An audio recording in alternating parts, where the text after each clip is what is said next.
नमस्कार, मैं अरविंद चौहान, स्वदेश न्यूज के लिए। आज हम आपको उन मतदाताओं के पास लेके चलते हैं जिनकी वजह से सरकार बनती है।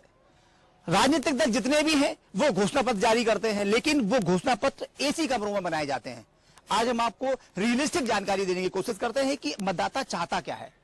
क्या स्वास्थ्य, शिक्षा, सड़क, सुरक्षा, वृद्धा पेंशन, ये क्या मुद्दे उसमें शामिल होते हैं। लेकिन आज का जो राजनीतिक दल है वो लोग लुभावन वादे करके, लोग हितकारी वादे न करके, लोग लुभावन वादे करके मतदाताओं को भ्रमित करने की कोशिश करता है और अपनी सरकार बनाता है। लेकिन हमारा प्रयास ये है कि सबसे पहले मतदाताओं की सुनी जाए कि वो चाहते क्या है और घोषणा पत्र कैसा हो। हम सबसे पहले शुरू करते हैं, उनका नाम जानेंगे सबसे पहले और उनसे जानते हैं। सर, इलेक्शन बिल्कुल सर पे है, सरकार की कोई व्यवस्था नहीं है साहब। क्या देखें, खाली घोषणा ही है, व्यवस्था कुछ नहीं। और उन पर विश्वास जनता भी नहीं कर रही है। लेकिन जनता की मजबूरी है कि जो वोट देती है, क्योंकि वोट नहीं देते यही एक अधिकार है और तो कुछ अधिकार है ही नहीं। क्या देखते हैं, युवा है आप, कहा है क्या चाहिए आपको, सरकार से क्या उम्मीद है आप? सबसे बड़ा बेरोजगारी का इतना बड़ा मुद्दा बन गया है कि मैं एमपीएसआई की भर्ती की बात करूं, 2017 से लेकर 2023 हो गई। कितनी उम्र हो गई अभी आपकी? मेरी उम्र अभी 23 साल है। 23 साल हो गए। अब देखिए 23 साल का युवा कह रहा है साफ तौर पर शादी भी नहीं हुई होगी अभी। नहीं हुई। और नौकरी लग जाएगी, शादी अच्छी होगी। नौकरी लग जाएगी तो होगी होगी। चलिए, क्या सही बात कर रहा है। कैसे देखते हैं रोजगार? अरे रोजगार तो साहब आते ही ना कहते हैं। कतई नहीं है। हाँ, जैसे पहले मतलब पुलिस की वैकेंसी आती 15,000 और अब आ रही है 4,000 अपना 6,000 और फिर वो अपने टाइम पे और फिर घोटाला हो जाता है। पटवारी घोटाला देख लो तुम, फॉरेस्ट, एमपी पुलिस, मतलब सब में घोटाला चल रहा है। ये जो युवा है, आप साफ तौर पर देखेंगे बोलने को तैयार नहीं था। जब उसकी बात आई ना तो बिल्कुल खुल के बोलने लगा। बिल्कुल पटवारी घोटाला से लेके सारे घोटाले, मतलब शिवराज मामा इज द फेल। बिल्कुल। शिवराज मामा ने 1 लाख नौकरी के वादे किए, सरकारी नौकरी। मेरे को 1 लाख नौकरी कहाँ है, दिखाओ मेरे को। मतलब बिल्कुल दर्शाते हैं कि अपने वो वैकेंसी पूरी हो गई और भर्ती हुई नहीं है। घोषणा पत्र जारी हो रहा है, आप चाहते हैं कि उसमें घोषणा दोबारा फिर वो घोषणा हो, पूरी ना हो? घोषणा नहीं, मतलब ऐसे बराबर भर्ती चाहिए, ऐसे शेड्यूल चाहिए हर साल, मतलब वैकेंसी अपने आनी चाहिए। मतलब ऐसे भले जो 4,000 दे रहे हैं तो 4,000 हमें, पर हर साल अपने आनी चाहिए। मतलब 5-5 साल का बैक हो जाता है तो फिर अपने ओवरेज हो जाते हैं। जो जीतेगा वही सिकंदर कहलाएगा, सिंपल सी बात। एवरी ईयर हो आप चाहते हैं? अरे जीतेगा वो सिकंदर नहीं है, तो फिर वो अपना सरकार बदलेंगे। बिल्कुल, मैं बताऊं अपने जो तो तानाशाही सरकार चल रही है, मतलब ऐसे हर चीज मनमानी चल रही है इनकी। बिल्कुल, इस सरकार का जो घोषणा पत्र है केवल लोगों के साथ में छलावा है, इसके अतिरिक्त कुछ भी नहीं है। हमारा ये मानना है कि अगर सरकार घोषणा पत्र जो कहती है उसको आम जनता में कब इम्प्लीमेंट करेगी, उसका टाइम पीरियड होना चाहिए कि हम ये चीजें घोषित कर रहे हैं इतने समय में लागू कर देंगे। इस बात को कोई नहीं कहता है कि हम इतने समय में लागू करेंगे। रेवड़ियों के नाम पर जनता को गुमराह करके, अपनी बातें कह करके, वोट बैंक अपना किसी तरह से कब्जा करके सरकार में चले जाने के बाद सारी चीज भूल जाते हैं। अजगर के जैसे अपना चुप कुंगली मार के बैठ जाते हैं। अब कोई जरूरत नहीं। फिर चुनाव जैसे ही करीब आएगा फिर आश्वासन आएंगे, यहाँ पूजन होगा, यहाँ ये होगा, यहाँ ये होगा, ये विकास की योजनाएं, सारे मतलब कि मसीहा वही बन जाएंगे। हम दुर्भाग्य हमारी जनता की है कि जनता जो है वो 5 साल तक तो बुराई करती है। जैसे नाग पंचमी के दिन अपन साहब को कहीं भी दिख जाए तो मार देते हैं, लेकिन नाग पंचमी के दिन उसको दूध पिलाएंगे। वैसे ही सारी चीजें हम जो है वो दरकिनार कर। आपका बड़ा अच्छा बोले आप।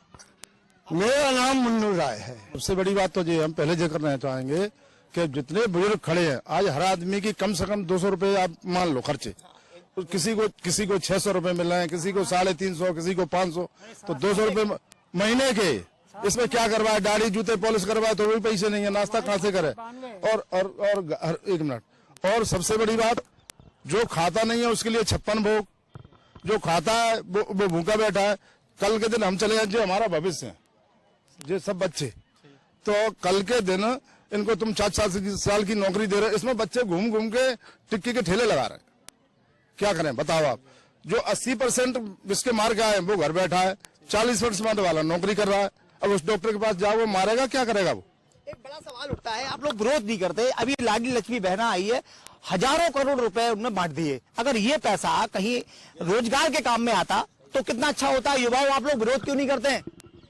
विरोध करने में तो क्या है, करने नहीं देते।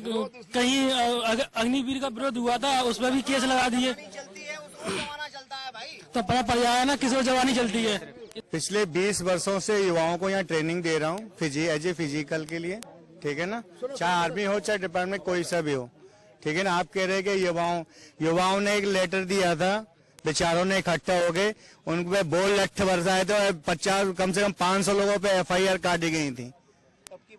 हाँ, जे रेलवे का मामला करा किसी ने था, भरा किसी ने था, ठीक है ना। तो जनता को गुमराह करती हैं केवल, चाहे कौन सी पार्टी आ जाए कौन सी है।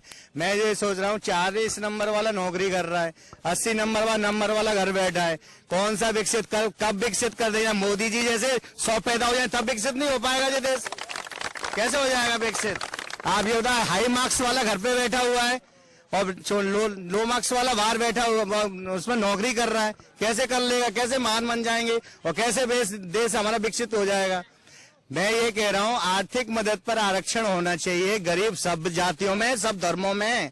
ऐसा नहीं है कि जनरल कैटेगरी में ही गरीब है या SC/SC में ही गरीब है, सब में गरीब है, सब में अमीर है, ठीक है ना। ये केवल अम्बेडकर जी ने लिखा था, संविधान में लिखा हुआ था कि 10 ईयर के लिए लिखा था, इसमें आगे जाके चेंज कर देंगे। लेकिन चाहे बीजेपी हो चाहे कांग्रेस हो, ये सारी पार्टियां रोटी सेकती हैं, ठीक है ना। हाँ, मैं मंत्री जी के बारे में बोलना चाहूंगा। मंत्री जी ने यहाँ पर काफी विकास किया है, इसमें कोई दो राय नहीं है।